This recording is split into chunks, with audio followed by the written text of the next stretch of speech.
Good morning, families. This is Chef Megan with the Edible Schoolyard New Orleans, and today I have a really fun recipe for you. We are going to make mini apple pies. Now, it may sound hard, and it is a project. It'll take a little time, but it's also super easy and really fun. So, let's get started.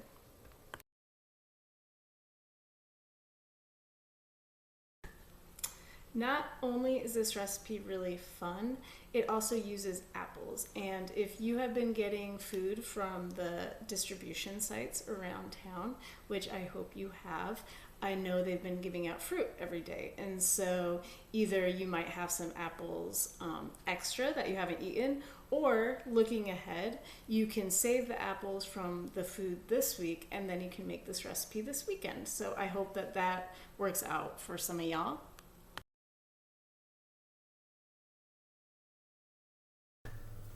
Okay, so the first two steps in most baking recipes is greasing your pan and preheating your oven. So you want to preheat your oven to 425 degrees, and in this recipe, we're going to be using muffin tins. Now, the beauty of this recipe is we don't even have to grease this pan. It's kind of amazing. So just make sure you get your oven preheated, and then we're going to move on to making our crust. Okay, the first two things that we need to make our crust are 2 cups of flour, all-purpose flour, and 2/3 of a cup of butter. And now for pie crust, we want our butter to be cold. We want it to be chilled. We do not want to take it out of the fridge ahead of time. Since it is chilled and we do want it cut into chunks, this is something for this recipe that the adult should probably do using a chef's knife. It's going to be a little hard to do that with a plastic knife or a butter knife. So we have our chilled butter and our flour. We're also going to need some salt. And then in a few minutes, we're going to need cold water. And so what I do is I get a glass of water and put some ice cubes in it just to get it ready ahead of time.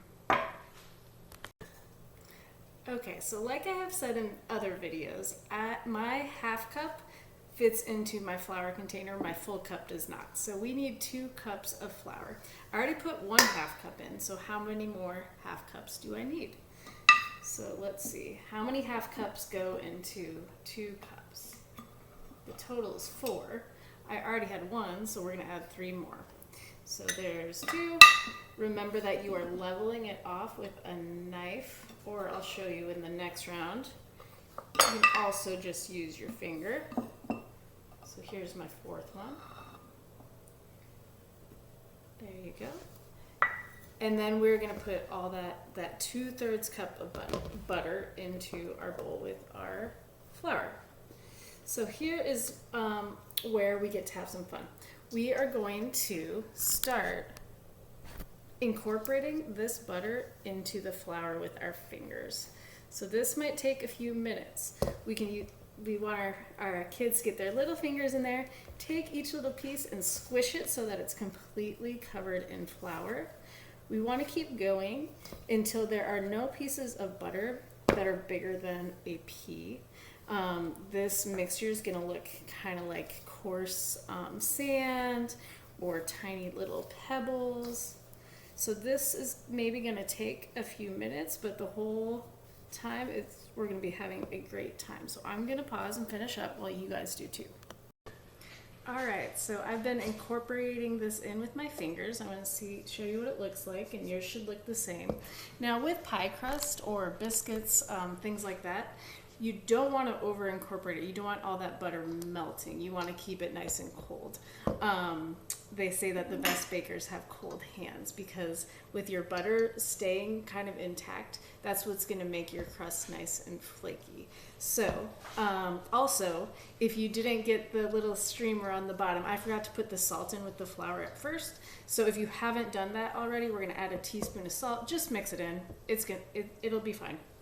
And then now the last thing we need to do for our crust is to just add 4 tablespoons of that AC water. So again, the tablespoon is the biggest one in your set of measuring spoons. So I'm going to dunk this in here and kind of drizzle it over. That was 2, 3, and 4. And counting, especially with the pre-K guys, the kindergarten guys, is always excellent. I'm actually going to grab a spatula.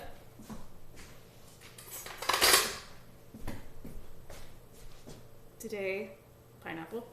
And I'm going to use a spatula for this. You can continue using your hands if you want, but it's definitely going to get a little messier at that point. So I'm just going to use a spatula at first to get the water incorporated, and then I'm going to go back to using my hands. Ooh. See how it's going to get a little sticky. So now we're going to use our hands until it starts to stick together into a dough. Okay, so it's coming together. It's not quite there. So at this point, we're going to take a little bit of our flour, put it on our board, just a little. It's already kind of dry, so we don't want to put too much flour on it. And then we're going to put it out on our board, scrape everything out of the bottom, make sure we're getting all that butter. Put it on our board, put the bowl aside. Now this part is going to take some patience, and it's probably going to take an adult hand really to get it all together, but your littles are going to want to be involved. So once you get it into a ball that's sticking together, just take a few minutes here, then you can let the kids kind of like play with it, push it, knead it just a little bit. But again, this is pie dough. We don't want to be over kneading it. It's just going to make it hard. We want it to stay flaky and light. So we're just going to get it into a ball as quickly as possible, and just enough that it'll stick together. So this looks pretty good. And then we're going to try and kind of flatten it down. If it's really not sticking together, you can take a little bit of that, stick your hands in just a little bit of water, kind of splash it, and that should help it stick together. But you shouldn't need too much. You don't want to go too crazy with that. Okay, so here is where we roll out our dough. I'm going to use a rolling pin, but let me tell you, we have used all kinds of things at school. So if you don't have a rolling pin, get creative. We have used bubble wands from the dollar store, those long bubble wands. We've used PVC pipes cut into rods about this long. You could use a bottle, any kind of round bottle you have. I have a random candle here. You could use that. Does not have to be a rolling pin, and this is another really fun job for little kids. So don't let the fact that you don't have a rolling pin, if you don't, keep you from doing it. You can use, anything round that is safe and not going to break, you can use. So you're just going to roll this. One thing that I think is important is just keep kind of flipping it over, making sure it doesn't stick to your board or your countertop. Then flip it again, change the direction, maybe add some more flour to your roller. And we're gonna keep going until this is flat, and it is about 1/4 of an inch thick. So that's like about that thick. All right, so now our dough is rolled out to about 1/4 of an inch thick. This is about how much dough I have. And now we're gonna cut it into circles. And I am going to use a cup like everyone in New Orleans has that you catch at Mardi Gras. And if you have more than one, everyone in the family can have one, and we can start cutting out these circles. So the one thing that you do want to try and do is get as close to the last circle as you can, so that we're using as much dough as possible. So you're going to push down, and then for the next one you want to come in as close as you can, so we're not wasting too much dough. So we're going to keep cutting these out. If there's a place where you can almost fit it, you can just kind of squish your dough around, and then, yep, that's good enough. That fits in there. Same here. And we should probably end up with about 12. Might not get all the way there, but we're gonna keep cutting those. If you end up with, when you end up with these extra pieces, you can put them all together, and if you want, we can squish them together, roll it out again, and make more circles. However, the more you do that, the tougher your dough gets. It won't be as flaky. So it's up to you. If it's more important that you make more of the mini pies, go for it. Roll more dough out and make more of these. If you're more interested in having a really flaky crust, I wouldn't use the scraps to roll out. Now, even if you don't use the scraps to make another circle, you probably will want to hang on to those. We're going to use those to make decoration later. Alright, so I'm finished up. I did end up with 12 circles, but I did kind of have to shape one together from all the extras. So like I said, go for it if you want to do that. And now we're going to take our pan, we're going to take each circle, and we're going to kind of fit it in to each little muffin tin, just like that. So we're going to continue with each one. Again, little hands can help with this for sure. They're just pressing into the edges and up to the top. And I am impressed at how perfect these Mardi Gras cups worked for this. So another good reason to try and catch those next year. Okay, the next step of our recipe is making our filling. And the recipe calls for 5 medium apples. Honestly, I think 3 or 4 is probably gonna be enough for you. I'm gonna cut up 4 today and we'll see how it goes.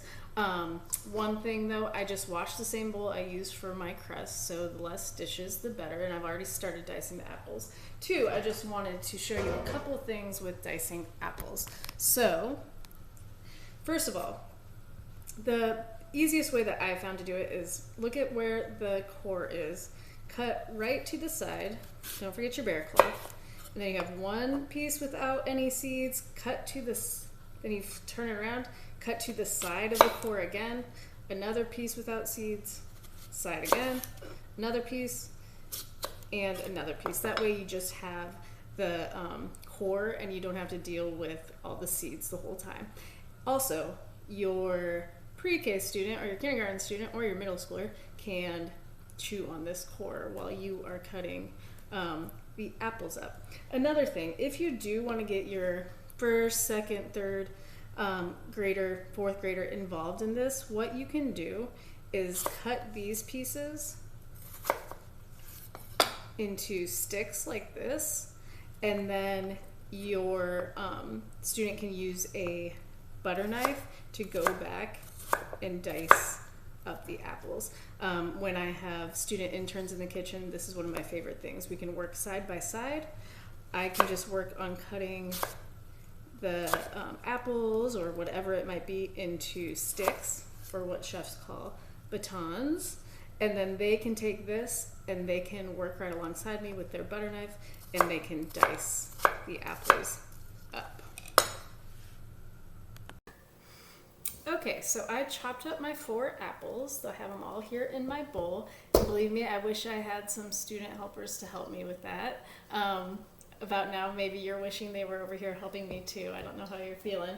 But, and now we are going to add some sugar, some cinnamon, and some flour. So we need 3/4 a cup of sugar, but most people do not have a 3/4 cup measuring cup, but everyone has a 1/4 cup. So if we need 3/4 of a cup, how many 4th cups do we need? 3. So we're gonna do our sugar, and remember, sugar levels pretty easily. It's on its own. You can use your finger, but it comes out pretty level. So we're adding 3/4 a cup of sugar. 2 and 3. And then we're gonna add a little bit of every kid's favorite spice, to smell, and that is cinnamon. So when you're cooking with your kids, anytime you use something like nice and fragrant like this cinnamon, you can have them smell it, have them talk about what it reminds them of, see what kinds of descriptive words they can come up with. And you would be, it's really cool what pre-K kids can come up with when it comes to descriptive words. And so this, we need 2 teaspoons of cinnamon. So we're gonna shake that off to level it. Add it, it smells so delicious. Put that up there. And then we're gonna take our spatula again and just mix this all together. That smells really, really good. And, sorry, I almost forgot, we also need to add 6 tablespoons of flour. So again, the tablespoon's your biggest spoon. You're gonna do that, level it off with your finger, and dump it in. Again, if you have more than 1 kid at a time, this is great for taking turns since we need 6. 3, it's great for counting with our pre-K. 4, 5, and 6. Now, speaking of counting, stirring is another great time to practice our counting. With pre-K kids, we just count 1, 2, 3, 4, 5, and maybe when we pass it on, we would continue, go to 6, 7, 8, 9, 10, all the way up to 20, or whatever number your student is learning. When we get into the older grades, like 2nd grade, we start doing skip counting. So each student can decide which number they want to go by. So we might count by 2s up to 10, 2, 4, 6, 8, 10, or we might count by 5s or 10s or 3s, or more tricky ones like 7.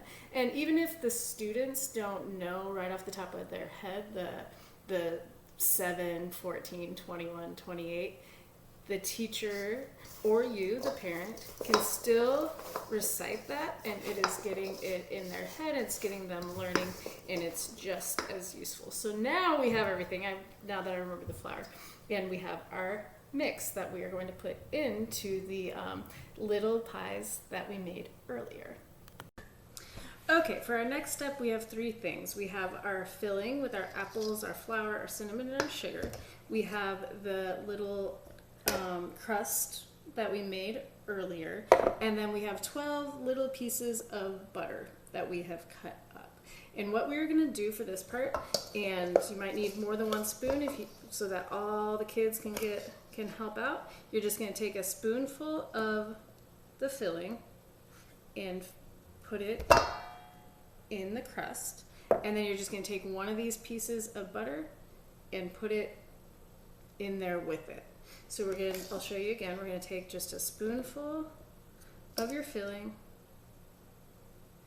and a little piece of butter, put it on top, and keep repeating for all 12 pies. And then we just have one more step. There's a few options for our last step, so when we come back, I'll show you what your options are, but we're almost done. We're almost ready to eat our pies. You could just put these in the oven and they would be delicious. No problem whatsoever. But there's a couple other options. One, on the recipe, there is directions and ingredients for a streusel topping. That is another great opportunity for little kids to get their fingers dirty. It uses more butter, more sugar, and then you just sprinkle it on top of the pies. That's one option. Second option is to take the extra dough that you had before and roll it out, and then you can cut strips, or you can use little cutters, like if you have a little star or something like that, and put that on top.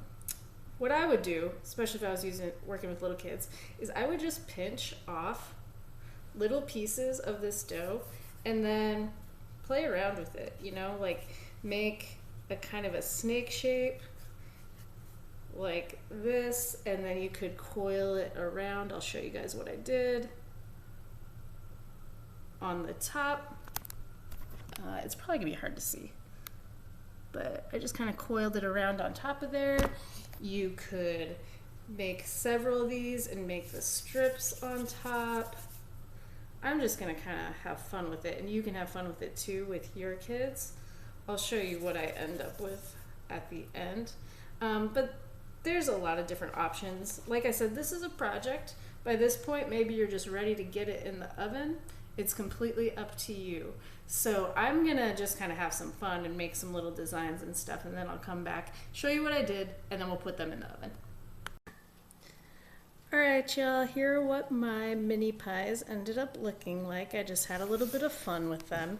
And so now we're going to put it in the oven, which is preheated to 425 degrees. They're going to cook for 16 to 18 minutes until the tops of these crusts are golden brown and the liquid around the apples is bubbling. So I will see you back here in about 20 minutes.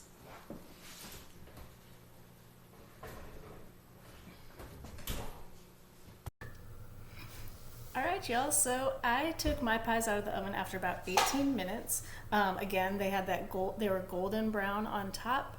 The apples and the liquid and the juice around was bubbling, and then also I checked the bottoms, and the bottom is nice and crispy, and also has that golden brown color. So let's try it. I'm gonna cut off a piece here, and it looks like the crust is flaky. It fell apart, which is always a good sign.